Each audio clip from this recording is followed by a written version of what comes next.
नमस्कार मंडळी, तीर्था kitchen and vlog या चॅनलवरती आपले सगळ्यांचे स्वागत आहे। आज आपण आपल्या किचनमध्ये भरपूर पालक घालून मऊ आणि खुसखुशीत पालक पराठा कसा बनवायचा ते दाखवणार आहे। सोबतच झणझणीत हिरव्या मिरचीचा ठेचा आणि चविष्ट तेलाचा घोळणा या अस्सल गावरान चवीची मेजवानी आज तुम्हा सगळ्यांसाठी आहे।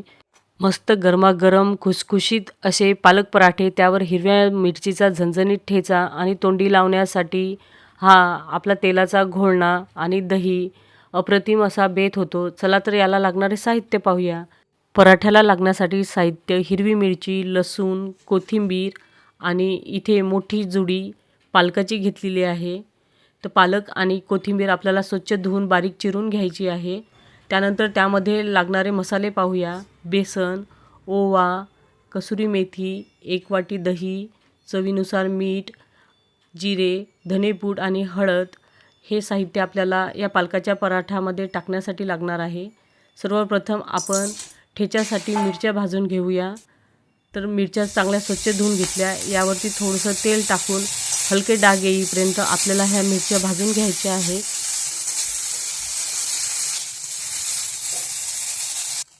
तर इथे आपल्या मिरच्या भाजून झालेल्या आहेत, म्हणजे यावर चांगले असे हलके डाग आलेले आहेत। आता ह्या एका प्लेटमध्ये आपल्याला काढून घ्यायचे आहेत। त्यानंतर आपण जो पालक धुवून चिरून घेतलेला आहे तो इथे आपल्याला कढईत परतून घ्यायचा आहे। तेल न टाकताच हा बारीक चिरलेला पालक आपल्याला 1 ते 2 मिनिट फक्त असा चिंबवून घ्यायचा आहे, म्हणजे हा फुललेला आहे, याची क्वांटिटी आपल्याला फक्त कमी करून घ्यायची आहे। तर ही प्रक्रिया केल्यामुळे आपल्या पराठ्याची जी आपण कणिक मळतो ती जास्त आसट होत नाही आणि पाण्याचा अंदाज आपल्याला लगेच समजतो। तर पालकाचा रंग व्यवस्थित हिरवागार राहावा म्हणून मी थोडीशी यामध्ये साखर टाकून घेतलेली आहे। आता हा पालक आपल्याला थोडा कमी होईपर्यंत परतून घ्यायचा आहे। बस 2 ते 3 मिनिट आपल्याला हा परतून घ्यायचा आहे, जास्त शिजवायची गरज नाही। याला थोडीशी वाफ आली की झालं। तर इथे आपला पालक चांगला असा क्वांटिटी कमी झालेली आहे आणि हा चिमलेला आहे आणि सोबत त्याला पाणीही सुटलेलं आहे। आता याचं आपल्याला पाणी आटवत बसायचं काम नाही, हे आपण पराठ्यामध्ये मळण्यासाठी याचा वापर करणार आहे। आता गॅस बंद करायचा। आपण 2 ते 3 चमचे पोहे खायचे कसुरी मेथी घेतली होती, ती इथे लगेच आपल्याला टाकून घ्यायची आहे, म्हणजे ही गरम पाण्यामध्ये चांगली मुरते आणि हिची चवही पालकाच्या पराठ्यामध्ये चांगली उतरते। त्यानंतर मिक्सरच्या भांड्यामध्ये 9 ते 10 हिरव्या मिरच्या, अर्धा गाठा लसूण सोललेला आणि 1 चमचा जिरे हे आपल्याला बारीक वाटून घ्यायचे आहे, म्हणजे याचे आपल्याला वाटण तयार करायचे आहे। हे आपल्याला पालकाच्या पराठ्यामध्ये टाकण्यासाठी कामात येणार आहे, यामुळेच आपले पराठे एकदम खमंग होणार आहेत। तर असे ग्लासने मोजून मी 3 ग्लास कणिक घेतलेली आहे आणि असे पोहे खायचे 3 चमचे आपल्याला इथे बेसन टाकून घ्यायचे आहे। असे पराठ्यामध्ये बेसन टाकून घेतल्यामुळे पराठे चांगले खुसखुशीत होतात, हे आपल्या सगळ्यांनाच माहिती आहे। त्यानंतर आपण 1.5 चमचा धनेपूड इथे टाकून घेतलेली आहे, सोबत 1 चमचा आपण ओवा टाकून घेतलेला आहे। त्यानंतर 2 चमचे मी इथे भरून मीठ टाकलेलं आहे, तर मीठ आपल्या चवीनुसार टाकायचं। अर्धा चमच्याच्या वर मी इथे हळद टाकून घेतलेली आहे। त्यानंतर आपण जे मगाशी हिरवी मिरची, लसूण आणि जिऱ्याचं वाटण केलं होतं ते इथे टाकून घ्यायचं आहे। आता चमच्याने हे सर्व साहित्य चांगलं एकजीव करून घ्यायचं, म्हणजे जेणेकरून हे सर्व साहित्य कणकेमध्ये सगळ्या इकडे मिसळल्या जाईल। त्यानंतर आपण जो पालक मगाशी परतून घेतला होता तो थंड झालेला आहे, तो इथे संपूर्ण टाकून घ्यायचा आहे। याचा रंगही चांगला साखर टाकल्यामुळे हिरवागार आहे। आता 1 वाटी दही इथे टाकून घ्यायचं आहे। त्यानंतर इथे हिरवीगार कोथिंबीर टाकून घ्यायची आहे। आता हे सर्व साहित्य आपल्याला हाताने मळून घ्यायचं आहे, म्हणजे जेणेकरून जो पालकातला ओलावा आहे आणि दह्याचा ओलावा आहे त्यानेच आपल्याला ही कणिक मळून घ्यायची आहे। जर पालकातील सुटलेलं पाणी आणि दह्याच्या ओलाव्यामुळे जर ही कणिक मळून नाही झाली तर आपल्याला पाण्याचा वापर इथे करायचा आहे। तर पालक आणि दह्याच्या ओलाव्यामध्ये एवढीच कणिक आपली मळून झालेली आहे आणि बाकीची कणिक मळायला आपल्याला पाण्याचा इथे वापर करायचा आहे. तर थोडे थोडे पाणी टाकून ही कणिक आपल्याला मळून घ्यायची आहे. तर आपण पोळ्याच्या गोळ्याला मळतो तशीच कणिक मळायची आहे, पण थोडीशी कणिक मळायच्या वेळेस घट्ट ठेवायची आहे. आधीच कणिक आपल्याला सैल मळायची नाही आणि पुरीसारखी घट्टही मळायची नाही. पोळ्याला मळतो तशीच, फक्त त्यापेक्षा थोडीशी घट्ट ठेवायची. आता इथे आपला गोळा चांगला मळून झालेला आहे. पोळ्याला मळतो त्यापेक्षा थोडीशी घट्ट कणिक मी इथे मळून घेतलेली आहे. आता ही कणिक आपल्याला अर्धा ते पाऊण तास मुरण्यासाठी बाजूला ठेवायची आहे. अशी कणिक मुरून घेतली तर लाटताना पालकाचे पराठे काठाने चिरत नाही.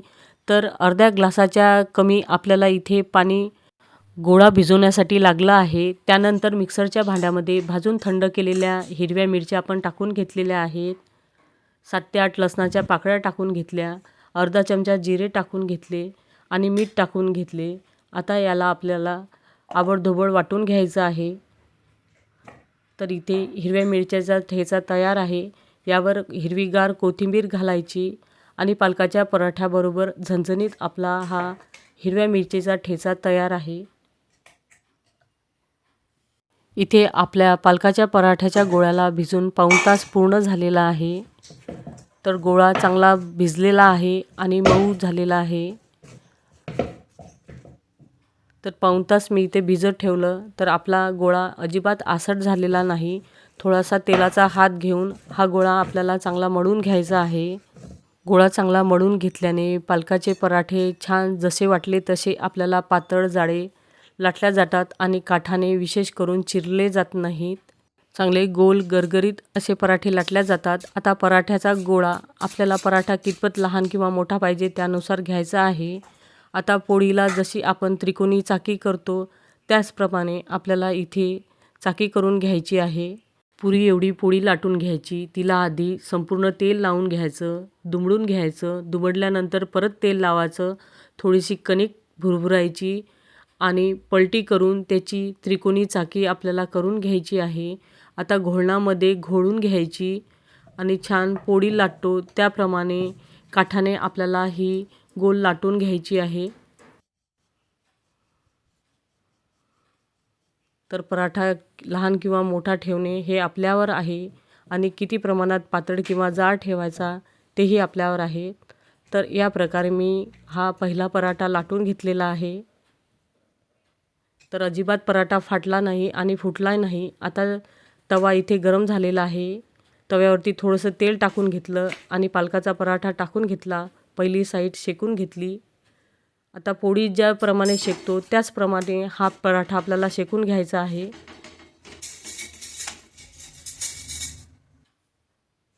तर दोन्ही साईडनी मी आधी पराठा शेकून घेतला, त्यानंतरच मी याला तेल लावणार आहे.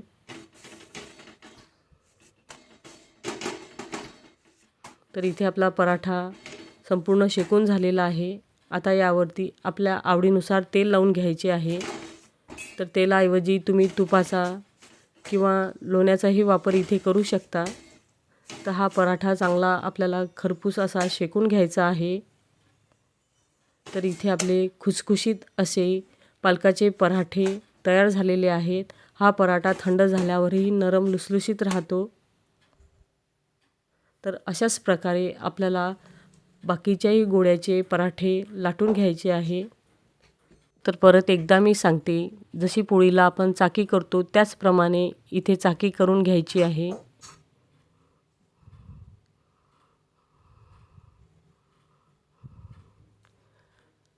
आणि घोळण लावून आपल्याला इथे पराठा लाटून घ्यायचा आहे. तर व्हिडिओमध्ये दिसत आहे त्याचप्रमाणे आपल्याला पराठे लाटून घ्यायचे आहे. पराठा अजिबात फाटत नाही आणि तुम्हाला जसा पातळ किंवा जाडा पाहिजे तशा पद्धतीने तुम्ही हा पराठा लाटू शकता. तर तुम्हाला व्हिडिओमध्ये दिसतच असेल, पराठा अजिबात फुटत नाही आहे आणि पोळपाटाला अजिबात चिकटत नाही. तर हवा तशा आकाराचे तुम्ही याचे पराठे करू शकता आणि खाण्यातही खूप खमंग खुसखुशीत असे हे पराठे लागतात. प्रथम असेच तव्यावर तेल लावून घ्यायचे. त्यानंतर हा पराठा या तव्यावर टाकून घ्यायचा आणि पोळी ज्याप्रमाणे शेकतो त्याचप्रमाणे हा पराठा आपल्याला शेकून घ्यायचा आहे. पहिला पराठा शेकला त्याचप्रमाणे हा दुसराही पराठा शेकलेला आहे. संपूर्ण शेकल्यानंतर मी संपूर्ण पराठ्याला इथे तेल लावून घेतलेलं आहे. तर तेल हे आपल्यावर आहे कितपत लावायचं ते. तर असेच खरपूस आपल्याला पराठे मिडियम आचेवर शेकून घ्यायचे आहे. चला तर इथे आपले मऊ खुसखुशीत असे पालकाचे पराठे तयार आहेत. तर अशा पद्धतीचे पालकाचे पराठे कोण करते हे मला नक्की कमेंट्स करून सांगा. आता आपण तोंडी लावण्यासाठी घोळणा करून घेऊ. अर्धी वाटी आपण बारीक गाजर चिरून घेतलेले भांड्यामध्ये टाकून घेतले. थोडेसे ताजे मटर टाकून घेतले. कांद्याची पात इथे बारीक कापलेली टाकून घेतली. एक टोमॅटो बारीक कापलेला टाकून घेतला. सोबत बारीक कापलेली मेथी टाकून घेतली आणि थोडीशी कोथिंबीर टाकून घेतली. त्यानंतर चवीनुसार मीठ, थोडंसं काळं मीठ टाकून घेतलं. आता इथे चवीनुसार आपल्याला लाल तिखट टाकून घ्यायचं आहे आणि थोडंसं वरून शेंगदाण्याचं तेल टाकून घेतलं. आता हा घोळणा छान एकत्र करून घ्यायचा. ह्या मऊ खुसखुशीत पालकाच्या पराठ्याबरोबर हा असा घोळणा खूप छान लागतो. तोंडी लावायला हा घोळणा, झणझणीत असा ठेचा, दही आणि लोणचे हा अप्रतिम बेत तुम्ही एकदा नक्की करून पहा. अशाच नवनवीन रेसिपीजसाठी आणि माझी रेसिपी करण्याची पद्धत तुम्हाला आवडत असेल तर माझ्या यूट्यूब चॅनलला सबस्क्राईब करायला विसरू नका. धन्यवाद.